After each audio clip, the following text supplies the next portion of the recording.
Look, I'm going to tell you about the dumbest financial decision I ever made. And the worst part is I didn't even realize I was making it. $2,700 a month. That's what was sitting in my driveway. And I had absolutely nothing else saved up. And the reason I had nothing saved is, well, my bills were way too damn high. I'm Brian, and I've spent 30 years in corporate America. I beat cancer twice and eventually took a 75% pay cut to leave all of that world behind. And this story I'm about to share really still to this day makes me angry because I found a place where I belonged. And I knew I belonged. And my payments completely locked me out of it. But here's the twist I didn't see coming. 10 years later, getting rid of those payments is exactly how I got in. So let's talk about this company that I just referenced. They were a vendor for us, and on many office trips, I got to go out to see their office. And of those trips, they were some of the best work trips I ever had. It was a small team, amazing culture, and products I really believed in. It was a culture I just wanted to be a part of. I'd be at their office working with them and just thinking to myself, like, this is where I'm supposed to be. This is what work should feel like. I just knew I'd be a great fit someday at this company. Meanwhile, back at my actual job, things were bad, like really bad. I couldn't stand the work I was doing. I'll use this term, I hated the leader I was working for, and I was absolutely miserable. And coming from that company to going back to my own, the contrast was just painful to bear. Like, how could it be this? How could I hate something so much? So one day after a long trip, I couldn't take it anymore. I had just driven from Pennsylvania all the way up to Boston. It was about, 6-hour drive for me, and I couldn't take it. And I picked up the phone and called one of the people I used to work with that's a senior leader. And I just said, hey, can we be honest with each other? Is there any way I could come work for you guys? And here's the thing. They wanted to make it work as well. They weren't blowing me off, and they were really like working with me on that call to try to figure something out, asking questions, what I could see myself doing, what they needed. And it felt like it was really going to happen. So just when we got to the point where we figured out like how I can contribute to the team and find meaningful work, and I was getting excited, the leader then asked me, how much do you need to make? Not what do you want to make, but how much do you need to make? So I began to do the math in my head. I could cut this, and no, I can't cut that. And basically exactly what I'm making now is what I said. I said the actual number, which I won't say on here. And then there was a pause, and they said, well, the max we could do is half of that, what you're making. Half. My dream job, company,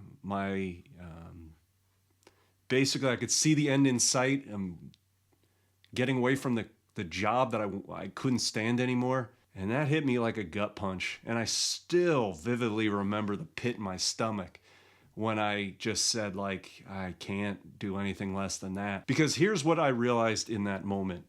If it was just about living, half probably would have been enough to make this work. But I had two massive problems. First, I was spending $2,700 a month on 3 cars and a boat payment sitting in my driveway. And problem number 2 is I had nothing saved. I had 0 cushion, 0 buffer, nothing. I was trapped. See, when your bills are that high, you don't have any money to save. You just survive month to month. So even if I wanted to take that pay cut, even if I knew I belonged in that team and it felt too good to be true, I couldn't bridge the gap for even a few months. I was trapped. And not because the opportunity wasn't there. Not because I didn't have the skill set, and not because they didn't want me. I couldn't take the job because of what was parked in my driveway. I had a BMW 4 Series, I had a BMW X5, I had a new Dodge Ram, and yeah, a boat, which I should probably do another video. That was the boat was by far the stupidest purchase I ever made. That's what I had to show for all the years of hard work and doing well. But when I finally found a place where I knew I belonged, I had fancy cars and no way in. So I had to tell him this isn't going to work. And that sucked so much. And after I said no, I just sat there thinking. And it was a cold night in Boston. My payments, my friggin' car payments, just held me back and locked me out of the one place I really wanted to work. And I said it was a gut punch, but it was actually a pretty damn big wake-up call. All because I had locked myself into basically a lifestyle that made the choice for me. And here's the part of it all that really bothered me. I had been telling myself all these stories. I work hard, I deserve nice things, my wife should have a nice car, we should have a going out to dinner car, this is what success looks like. And some of you might be like, yeah, I've said that before too. When a team that I admired and respected wanted me to join their team, I couldn't say yes, because looking successful to me at the time was more expensive and more important than me actually being happy. And I realized something else. I had a really bad habit, an awful one. I was constantly upgrading cars, and I was even trading them in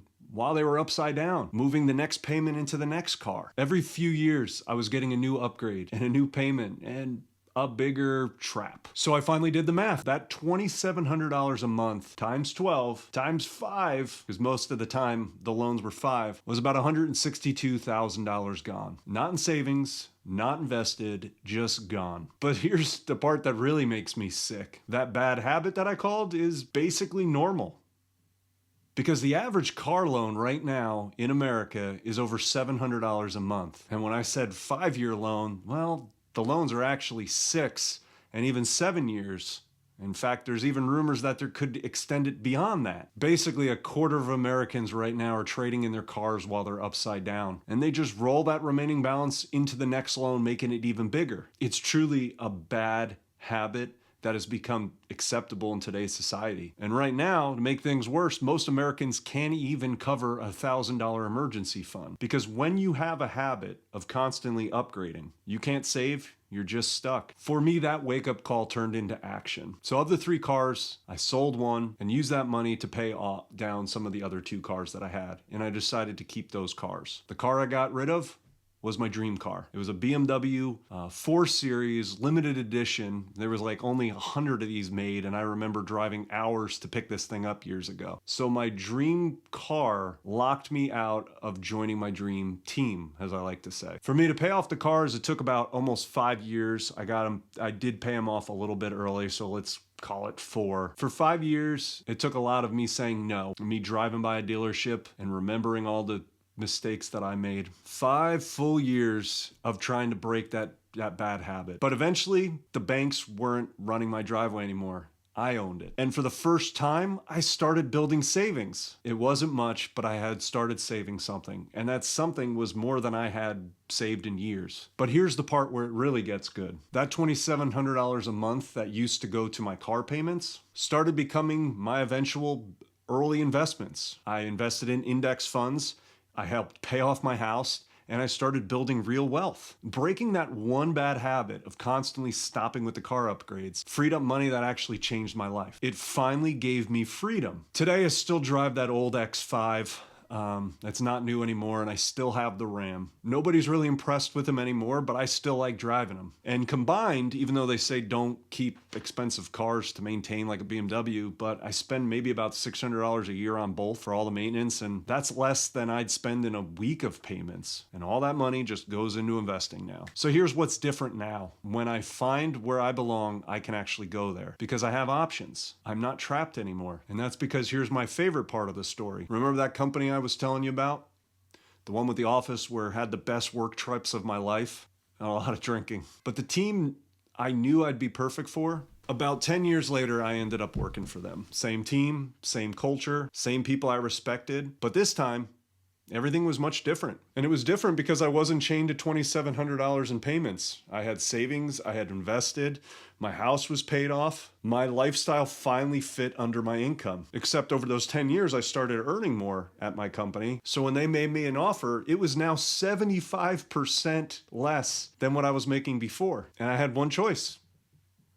It was to say yes. And I couldn't be happier taking a 75% pay cut. Because the only thing that had been standing my way between me and where I belonged were gone. The banks didn't own my life. I owned my life. Because that $2,700 a month is now going to investment instead of car payments. And that's what bought me back my freedom, to take a 75% pay cut and still be fine. That's what allowed me to work where I wanted to work instead of where I had to work. Breaking just one bad habit of constantly upgrading your cars gave my entire life back. So if you've ever found a place where you know you belong, or follow a passion you want to jump at pretty badly in your 40s, but you can't afford to make the move because of your bills, look at your driveway first and look at your savings account and ask yourself just this question. If I wasn't sending this money to the bank every month, what would I do? Where would I actually be right now? Could you finally work somewhere you actually respect? Could you be part of a team that you admire? Could you take a pay cut to do work that you love and gives you passion and still be fine? For me, the turning point was realizing that my car payments weren't just bills. They were an incredibly bad habit that was locking me out of the life that I wanted. Maybe your turning point is right now, and that's why you clicked on this video. You don't have to fix everything overnight, but the next thing you can prioritize is your freedom and not your driveway.